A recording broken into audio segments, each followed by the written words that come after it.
ಓಂ ಶಾಂತಿ. ಅತ್ಯಾಧುನಿಕವಾದಂತಹ ಈ ಶತಮಾನ ಬದುಕಿನ ಹೊರನೋಟವನ್ನು ಸಂಪೂರ್ಣವಾಗಿ ಬದಲಾಯಿಸಿದೆ.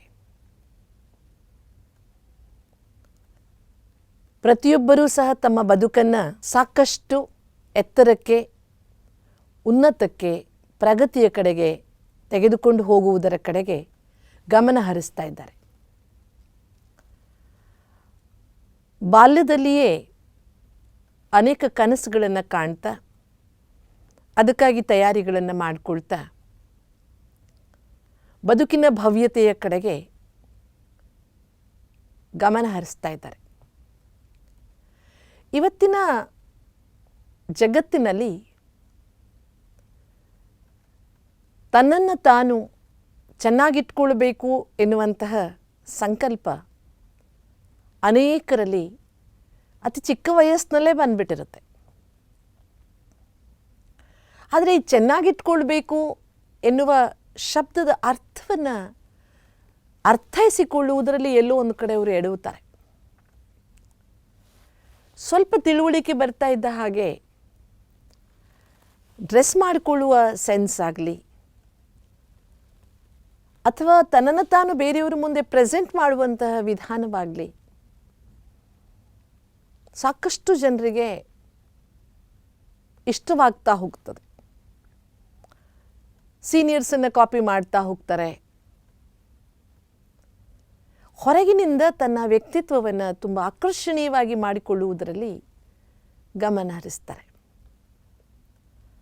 ಟೀನೇಜ್ ಬಂದ ಮೇಲಂತೂ ಬೇರೆಯವರನ್ನು ಆಕರ್ಷಿಸಬೇಕು, ಎಲ್ಲರೂ ನನ್ನನ್ನು ಚೆನ್ನಾಗಿದೆಯಾ ಅನ್ನಬೇಕು ಅನ್ನುವ ಮನೋಭಾವದಲ್ಲಿ ಹೊರಗಿನಿಂದ ತುಂಬ ಚೆನ್ನಾಗಿ ಕಾಣುವ ಪ್ರಯತ್ನವನ್ನು ಪ್ರತಿಯೊಬ್ಬರೂ ಮಾಡ್ತಾರೆ.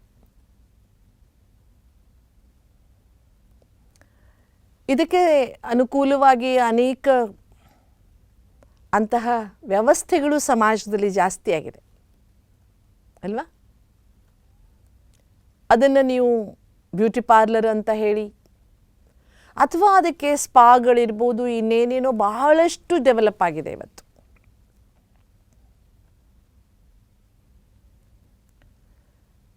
ಮತ್ತು ಶಾಲಾ ಕಾಲೇಜುಗಳಲ್ಲಿಯೇ ಇವತ್ತು ಮಕ್ಕಳಿಗೆ ಪರ್ಸ್ನಾಲಿಟಿ ಡೆವಲಪ್ಮೆಂಟ್ ಎನ್ನುವ ಸಬ್ಜೆಕ್ಟ್ ಇಟ್ಕೊಂಡು ಪಾಠನೂ ಮಾಡ್ತಾರೆ. ಅದರಲ್ಲಿ ಪರಿಣಿತರನ್ನು ಕರೆಸಿ ಮಾರ್ಗದರ್ಶನವನ್ನು ಮಾಡ್ತಾರೆ. ಏಕೆಂದರೆ ಒಂದು ನೌಕರಿ ಸಿಗಬೇಕಾದ್ರೆ ಕೇವಲ ನಿನ್ನ ವಿದ್ಯೆಯಿಂದ ಹುದ್ದೆ ಸಿಗೋದಿಲ್ಲ, ನಿನ್ನ ಆಕರ್ಷಣೀಯವಾದ ವ್ಯಕ್ತಿತ್ವ, ಮಾತುಗಾರಿಕೆ, ನಿನ್ನ ಪ್ರೆಸೆಂಟೆಬಿಲಿಟಿ ಎಲ್ಲವೂ ಸಹ ಕೌಂಟ್ ಆಗುತ್ತೆ ಎನ್ನುವುದನ್ನು ಎಲ್ಲರೂ ಸಹ ಹೇಳುವುದನ್ನು ನಾವು ಗಮನಿಸ್ತಾ ಇದ್ದೇವೆ. ಆದರೆ ಆದ್ಮೇಲೆ ಕೇವಲ ಹೊರ ವ್ಯಕ್ತಿತ್ವ ಮಾತ್ರ ವ್ಯಕ್ತಿತ್ವ ವಿಕಸನದ ಭಾಗವೇನು ಅಂತ ಪ್ರಶ್ನೆ ಮಾಡಿಕೊಂಡಾಗ ಒಂದು ಸಣ್ಣ ಘಟನೆಯನ್ನು ನಾನು ನಿಮ್ಮ ಮುಂದೆ ಹೇಳುವುದಕ್ಕೆ ಇಷ್ಟಪಡ್ತೇನೆ. ಒಂದು ಇಂಟರ್ವ್ಯೂ ಇರುತ್ತೆ. ಒಂದು ಆಫೀಸ್ನಲ್ಲಿ ಒಂದು 10 ಪೋಸ್ಟ್ಗಳಿರುತ್ತೆ, ಮ್ಯಾನೇಜರ್ ಪೋಸ್ಟ್ಗಳು. ತುಂಬ ಒಳ್ಳೆಯ ಸಂಬಳ, ಆಕರ್ಷಕವಾದ ವ್ಯವಸ್ಥೆಗಳು, ಸವಲತ್ತುಗಳಿರುತ್ತೆ. ತುಂಬ ಜನ ಬಂದಿರ್ತಾರೆ. ಒಬ್ಬ ಹುಡುಗ ಬಾಲ್ಯದಿಂದ ತುಂಬ ಒಳ್ಳೆಯ ರೀತಿಯ ಹಿರಿಯರಿಂದ ಮಾರ್ಗದರ್ಶನವನ್ನು ಪಡೆದಂತಹ ವ್ಯಕ್ತಿ, ಹಿರಿಯರಿಂದ ಮಾರ್ಗದರ್ಶನ ಅನ್ನುವುದಕ್ಕಿಂತ ಹೆಚ್ಚು ಬಹಳ ಸಲ ಬಯಸ್ಕೊಂಡವನು. ನಲ್ಲಿ ಸರಿ ಬಂದ್ ಮಾಡು, ಲೈಟ್ ಆರಿಸಿ ಬಾ, ನೋಡಿ ಚಪ್ಪಲಿ ಸರಿ ಬಿಡು, ಪುಸ್ತಕ ಸರಿ ಇಡು, ಹೀಗೆ ಗದರಿಸ್ಕೊಂಡ ವ್ಯಕ್ತಿ ಯಾಕಾದರೂ ಈ ಅಪ್ಪ ಅಮ್ಮ ನನಗೆ ಪದೇ ಪದೇ ಗದರಿಸ್ತಾರೇನಪ್ಪ, ಹಾಸ್ಟೆಲ್ಗೆ ಹೋಗ್ಬಿಡಬೇಕು, ಇವನ್ನೆಲ್ಲ ಬಿಟ್ಟು ಆವಾಗಾದರೂ ಈ ಕಿರಿಕಿರಿ ಪಿರಿಪಿರಿಯಿಂದ ದೂರ ಇರಬಹುದು ಅನ್ನೋ ಮನೋಭಾವದಿಂದ ನೌಕರಿಗೆ ಅಪ್ಲೈ ಮಾಡಿರ್ತಾನೆ. ಅವನು ಬರ್ತಾನೆ, ಇನ್ನೇನು ಮೆಟ್ಲತ್ತಿ ಮೇಲೆ ಹೋಗಬೇಕು, ಅಲ್ಲಿ ಲೈಟ್ ಉರಿತಾ ಇರುತ್ತೆ. ಮಧ್ಯಾಹ್ನ 12 ಗಂಟೆಗೆ ಸ್ವಿಚ್ ಆಫ್ ಮಾಡ್ತಾನೆ. ಸ್ವಲ್ಪ ಮೇಲೆ ಹೋಗ್ತಾನೆ, ಹೆಂಗೆ ಬೇಕು ಹಾಗೆ ಕುರ್ಚಿಗಳನ್ನ ಆಚೆ ಈಚೆ ಎಳೆದಾಡಿರ್ತಾರೆ, ಅದನ್ನು ಸರಿ ಮಾಡ್ತಾನೆ. ಆಮೇಲೆ ಸ್ವಲ್ಪ ದೂರದಿಂದ ಬಂದಿದ್ದಲ್ವಾ, ಮುಖಕ್ಕೊಂಚೂರು ನೀರು ಹಾಕ್ಕೊಳ್ಳೋಣ ಅಂತ ವಾಶ್ ಬೇಸನ್ ಹತ್ರ ಹೋಗ್ತಾನೆ.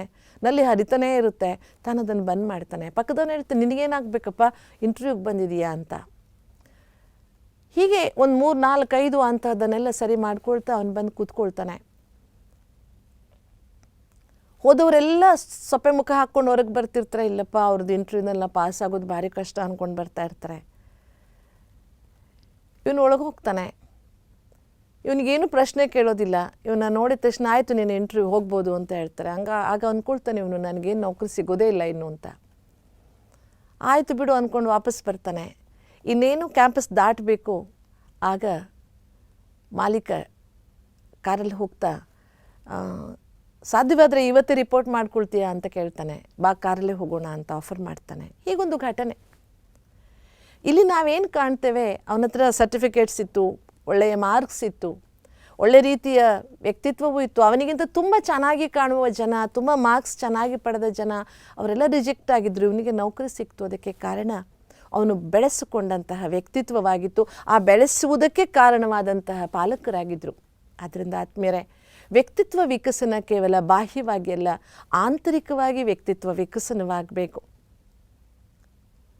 ಇವತ್ತು ಸಮಾಜದಲ್ಲಿ ನಮಗೆಲ್ಲ ಗೊತ್ತಿದೆ, ನಾವೆಲ್ಲ ಏನು ಕಾಣ್ತೇವೆ, ಕೇಳ್ತೇವೆ, ಸ್ವದೇಶೇ ಪೂಜ್ಯತೆ ರಾಜ ವಿದ್ವಾನ್ ಸರ್ವತ್ರ ಪೂಜ್ಯತೆ ಅಂತ.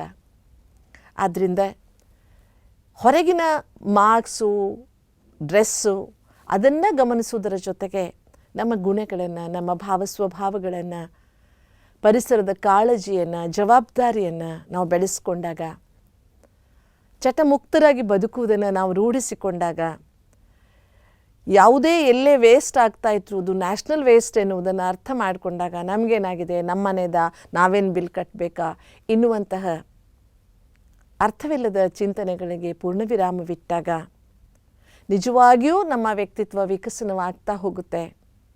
ಆಗ ನಾವು ಸಮಾಜದಲ್ಲಿ ಉನ್ನತ ಹುದ್ದೆಯನ್ನು ಪಡೆಯುವುದರ ಜೊತೆಗೆ ಸಮಾಧಾನ ಎನ್ನುವಂಥದ್ದಿದೆಯಲ್ಲ ಮಾನವ ಜೀವನದಲ್ಲಿ, ಅದನ್ನು ಬಹಳಷ್ಟು ಪಡ್ಕೊಳ್ಳೋದಕ್ಕೆ ಸಾಧ್ಯವಾಗುತ್ತೆ. ಆದ್ದರಿಂದ ಆಂತರಿಕ ವ್ಯಕ್ತಿತ್ವವನ್ನು ವಿಕಸನ ಮಾಡಿಕೊಳ್ಳುವುದರ ಕಡೆಗೆ ನಮ್ಮ ಗಮನವಿರಬೇಕು. ಹಿರಿಯರು ನಮ್ಮನ್ನು ತಿದ್ದುತ್ತಾ ಇರ್ತಾರೆ, ಯಾಕಪ್ಪ ಇವ್ರದ್ದು ಕಿರಿಕಿರಿ ಪಿರಿಪಿರಿ, ಚಿಕ್ಕಂದಿನಿಂದ ಬೋರ್ಡಿಂಗ್ ಸ್ಕೂಲ್ನಲ್ಲಿ ಓದ್ಬಿಟ್ರೆ ಯಾರು ಹೇಳೋರಿಲ್ಲ ಕೇಳೋರಿಲ್ಲ ಅಂದ್ಕೊಳ್ತೇವೆ.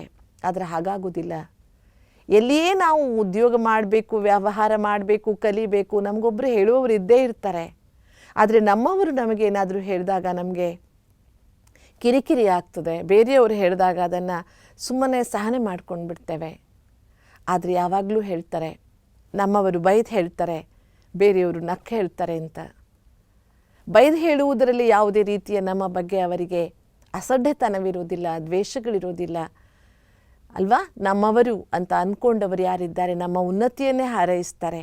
ಹಾಗಾಗಿ ಮನೆ, ಶಾಲೆ, ಸಮಾಜ ಜೊತೆಗೆ ಆಧ್ಯಾತ್ಮಿಕ ಶಿಕ್ಷಣ ಕೇಂದ್ರಗಳು ನಮ್ಮ ವ್ಯಕ್ತಿತ್ವ ವಿಕಸನದ ಮೂಲ ಕೇಂದ್ರಗಳಾಗಿದೆ. ಅವುಗಳನ್ನು ನಾವು ತಿಳ್ಕೊಂಡು ನಮ್ಮವರೆಗೆ ಬರುವ ಮಾತುಗಳನ್ನು ನಮ್ಮ ವ್ಯಕ್ತಿತ್ವ ವಿಕಸನದ ಭಾಗ ಅಂತ ತಿಳ್ಕೊಂಡಾಗ ಕೇವಲ ಹೊರಮುಖದ ವ್ಯಕ್ತಿತ್ವವನ್ನು ಬೆಳೆಸ್ಕೊಂಡು ಶರೀರವನ್ನು ತುಂಬ ಚೆನ್ನಾಗಿ ಇಟ್ಕೊಳ್ಳುವುದರ ಜೊತೆಗೆ ಮನಸ್ಸನ್ನು, ಮಾನಸಿಕ ಆರೋಗ್ಯವನ್ನು, ಚಿಂತನೆಯ ಧಾಟಿಯನ್ನು ಚೆನ್ನಾಗಿ ಇಟ್ಕೊಂಡಾಗ ಮಾನವ ಜೀವನದಲ್ಲಿ ನಾವು ನಿಜವಾದ ವಿಕಸಿತ ವ್ಯಕ್ತಿತ್ವದ ವ್ಯಕ್ತಿಯಾಗುವುದಕ್ಕೆ ಸಾಧ್ಯವಾಗುತ್ತೆ. ಆದ್ದರಿಂದ ಶುದ್ಧವಾದ ವ್ಯಕ್ತಿತ್ವ ಅದು ನಿಜವಾದ ವ್ಯಕ್ತಿತ್ವ. ಅದಕ್ಕೆ ನಿಜವಾದ ಪರ್ಸನಾಲಿಟಿ ಯಾವುದು ಅಂದರೆ ಯಾವುದು ಪ್ಯೂರಿಟಿಯಿಂದ ಕೂಡಿದೆ, ಇಲ್ಲಿ ಯಾವುದೇ ಕಲ್ಮಶಗಳಿಲ್ಲ, ಶುದ್ಧತೆ ಇದೆ. ಅಂತಹ ವ್ಯಕ್ತಿತ್ವವನ್ನು ರೂಢಿಸಿಕೊಂಡಾಗ ಆ ವ್ಯಕ್ತಿತ್ವ ನಿಜವಾಗಿಯೂ ಸಹ ಎಲ್ಲ ವ್ಯಕ್ತಿತ್ವಗಳನ್ನು ಮೀರಿಸಿ ನಿಲ್ಲುತ್ತೆ ಎನ್ನುವುದರಲ್ಲಿ ಸಂಶಯವೇ ಇಲ್ಲ. ಓಂ ಶಾಂತಿ.